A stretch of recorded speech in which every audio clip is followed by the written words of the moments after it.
Hi friends, welcome to my YouTube channel. ನಾನು ನಿಮ್ಗೆ ಇವತ್ತು ಕುಬ್ಸೊಪ್ಪು ಮಾಡೋದು ಹೇಗೆ ಅಂತ ತೋರಿಸ್ತಾ ಇದ್ದೀನಿ. ಕುಬ್ಸೊಪ್ಪು ಅಂದರೆ ಏನು ಅಂದರೆ ಕೆಲವರು ಇದನ್ನು ಸೊಪ್ಪಿನ ಪಲ್ಯ ಅಂತ ಕೂಡ ಕರೀತಾರೆ.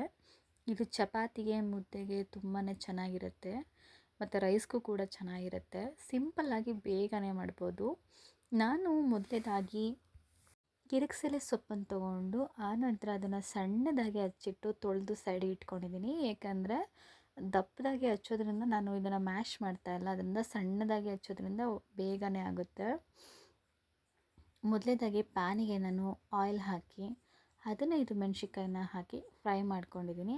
ಆನಂತರ ನಾನು 2 ಉಂಡೆ ಬೆಳ್ಳುಳ್ಳಿ ತೊಗೊಂಡು ಅದನ್ನು ಲೈಟಾಗಿ ಜಜ್ಜಿಕೊಂಡು ಅದನ್ನು ಕೂಡ ಫ್ರೈ ಮಾಡಿಕೊಂಡು, ನಂತರ ನಾನು 2 ಈರುಳ್ಳಿ ತೊಗೊಂಡಿದ್ದೀನಿ, ಅದನ್ನು ಕೂಡ ಆ್ಯಡ್ ಮಾಡ್ತಾಯಿದ್ದೀನಿ. ಅದನ್ನು ಕೂಡ ಚೆನ್ನಾಗಿ ಫ್ರೈ ಆಗಬೇಕು. ನಂತರ 1 ಟೊಮೊಟೊ ತೊಗೊಂಡಿದ್ದೀನಿ, ಹುಳಿ ಜಾಸ್ತಿ ಬೇಡ ಅಂತ. ಕೆಲವರು ನಾನು ಹುಳಿ ಜಾಸ್ತಿ ಇರಲಿ ಅಂದರೆ 2 ಟೊಮೊಟೊ ತೊಗೊಳ್ಳಿ. ಅದನ್ನು ಕೂಡ ಫ್ರೈ ಮಾಡ್ಕೊಂಡ ನಂತರ ಸ್ವಲ್ಪ ಚೆನ್ನಾಗಿ ಫ್ರೈ ಆದಮೇಲೆ 1 ಸ್ಪೂನ್ ಧನಿಯಾ ಪೌಡರ್ನ ಹಾಕಿ ಅದನ್ನು ಕೂಡ ಚೆನ್ನಾಗಿ ಫ್ರೈ ಆದಮೇಲೆ 1 ಸ್ಪೂನ್ ಉಪ್ಪನ್ನು ಕೂಡ ಆ್ಯಡ್ ಮಾಡಿದ್ದೀನಿ. ನಿಮಗೆ ರುಚಿಗೆ ತಕ್ಕಷ್ಟು ಉಪ್ಪನ್ನು ಹಾಕಿ ಫ್ರೈ ಮಾಡ್ಕೊಳ್ಳಿ. ನಾನು ಕಿರಿಕ್ಸಲೆ ಸೊಪ್ಪನ್ನು ಸಣ್ಣದಾಗಿ ಹಚ್ಚಿಟ್ಟಿದ್ನಲ್ವ, ಸೊ ಅದನ್ನು ತೊಗೊಂಡು ಆ್ಯಡ್ ಮಾಡ್ತಾಯಿದ್ದೀನಿ. ಸೊಪ್ಪನ್ನು ಹಾಕಿ ಅದನ್ನು ಚೆನ್ನಾಗಿ ಅದರೊಳಗೆ ಮಿಕ್ಸ್ ಮಾಡಬೇಕು. ಎಲ್ಲನೂ ಚೆನ್ನಾಗಿ ಮಿಕ್ಸ್ ಮಾಡಿ ಆಯಿಲಲ್ಲಿ ಸೊಪ್ಪಿನ ಜೊತೆನೇ ಬೇಯಬೇಕು. ಇದು ನೀರು ಹಾಕಿ ಬೇಗ ಬೇಯಿಸೋಕ್ಕಿಂತ ಎಣ್ಣೆಲೇ ಬೇಯೋದ್ರಿಂದ ಚೆನ್ನಾಗಿರುತ್ತೆ. ಆನಂತರ 1 ಕಪ್ ನಾನು ಕಾಯಿ ಹಾಕ್ತಾಯಿದ್ದೀನಿ, ಅದನ್ನು ಕೂಡ ಚೆನ್ನಾಗಿ ಫ್ರೈ ಮಾಡ್ಕೋಬೇಕು. ನಾನು ಮೊದಲೇದಾಗಿ ಕಡಲೆಬೀಜದ ಪೌಡ್ರನ್ನು ರೆಡಿ ಮಾಡ್ಕೊಂಡಿದ್ದೀನಿ ಹುರಿದು. ನಾನು 2 ಸ್ಪೂನ್ ಕಡಲೆಬೀಜದ ಪೌಡ್ರ್ ಹಾಕ್ತಾಯಿದ್ದೀನಿ.